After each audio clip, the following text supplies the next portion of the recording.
Hello everyone and welcome back to Spookier Celluloid, my second channel where I make it hard to believe that I'm not doing the 31 Days of Horror Challenge.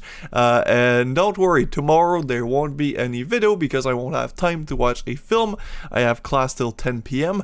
But tonight I overestimated how much time it would take me to finish my projects that are due tomorrow, so I had time to watch a movie, and I decided to follow a theme, I guess, because 3 out of the 3 movies I've watched so far in October have all been these very well done, some could say artsy, films where creepy women are the main focus of the film, and today is no different with Blood on Satan's Claw, released from Severin, released in 1970, starring the wonderful Linda Hayden, kind of an underrated actress when it comes to the horror genre, mainly because she didn't do a lot of films, but what she did do with movies like Blood on Satan's Claw, and of course, one of my personal favorite with her, House on Straw Hill, is that all of her roles she exceeds at, and she steals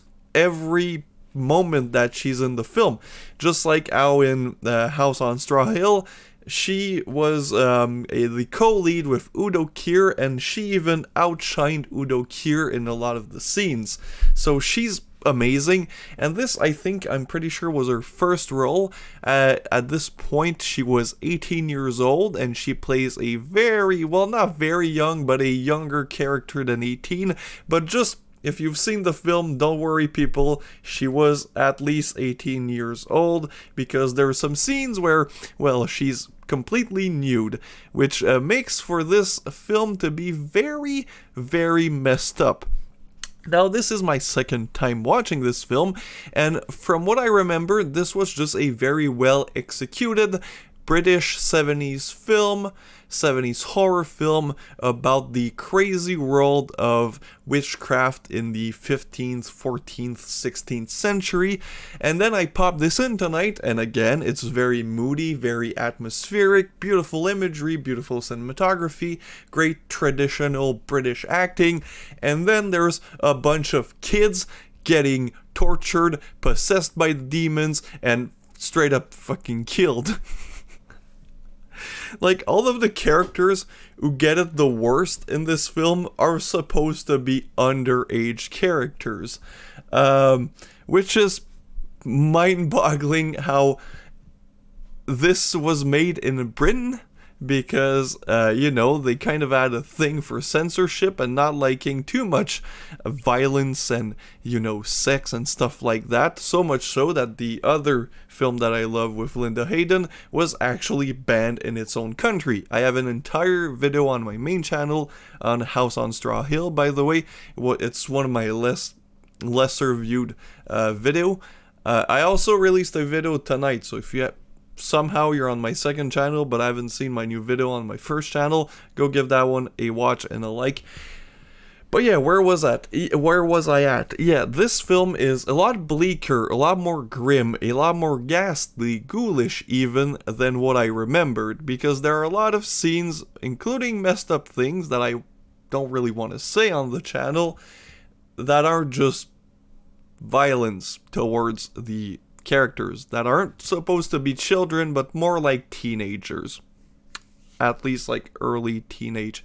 This movie's messed up. So what is the plot? Well, you have this small town in Britain during King James III's reign, which I looked it up, and it was the 1300s or the 1400s, around that. So let's just say the 15th century, and you have this small town, and you have this judge visiting this small town, and one of the characters, one of the kids, I'll just say kids even though they're teenagers, even maybe, this one might be even like adult-ish, and he finds a weird skull, not of an animal, not of a human, just this weird mix between an animal and a demon. So he goes to see this judge who's in this small town for some reason. I guess it's just a business trip, and he tells him that, what he found.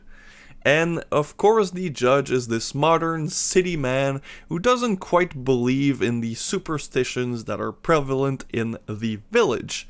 So he doesn't really believe Ralph, who's the name of the guy who finds the skull. Then he shows it, and again he's not convinced. It's just a skull in his mind. Later we meet a character with the worst hair ever in a film, and he's the nephew of the lady that owns the house where the judge is staying that night. I didn't really understand the whole relation between all those characters, and he brings in his new girlfriend, and his aunt isn't a fan of her for some reason. I don't know. His aunt seems to be this pretentious, pompous, horrible person who wouldn't like any of our character's girlfriend. And so the night ends, and the girlfriend has to stay at their place even though they don't really want to. Anyways, she turns into a goddamn demon. At least that's what we're led to believe, because she goes insane, and then the characters are like, oh, she's just mad. They take her out of her room, and she has a goddamn claw for a hand. And then our character, the nephew character, later that day or that night, has this weird nightmare where he also has a ghoulish claw hand that he stabs, only to wake up and realize that he cut off his own goddamn end, which is a well executed scene. Honestly, the gore is pretty good considering that this is 1970 England. Yeah. And then this entire thing has kind of cursed the village, and that's where we meet Linda Hayden, who plays this character called Angel Blake, and she becomes basically the leader of this cult of kids that will pray to Satan and turn every child of this town into demon mixes between the beast and humans. It's really like messed up when you think about it, because there's a lot of innuendos about Angel Blake, Linda Hayden's character, kind of fucking the devil himself, which again, I have to remind you that the characters that are doing this whole demon thing and then sleeping with the demon are supposed to be teenagers. Which makes this cover really awkward. So I'll just put on the slip cover because it's also pretty goddamn gorgeous. I just really love this cover, but I just realized that it's a bit messed up when you think about what this film is supposed, with the age of the character that is portrayed on that poster. Yeah, this cover also slaps. So what are my final thoughts? Because I've been rambling on for way too much.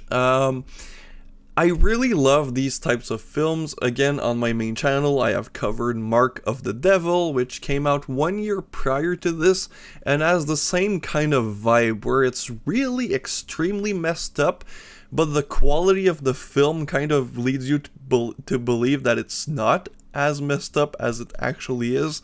Like in Mark of the Devil, we have, of course, Udo Kier, who's an amazing actor, and then in this you have Linda Hayden and all the rest of the cast who are great, so you kind of forget how messed up it is, and then the final 30 minutes reinforce that this is an amazing movie, but it's also a really messed up one. So yeah, my rating on this, on the spooky meter, I was originally gonna give it around the 8.5s, but I think I'll just straight up give it a like 9.17. So yeah, tune in for maybe later during the week, maybe next week. I don't know when I'll be able to watch more movies, probably this weekend, but I also have to record something for my main channel, which, by the way, new video out tonight, go check that out. Anyways, bye.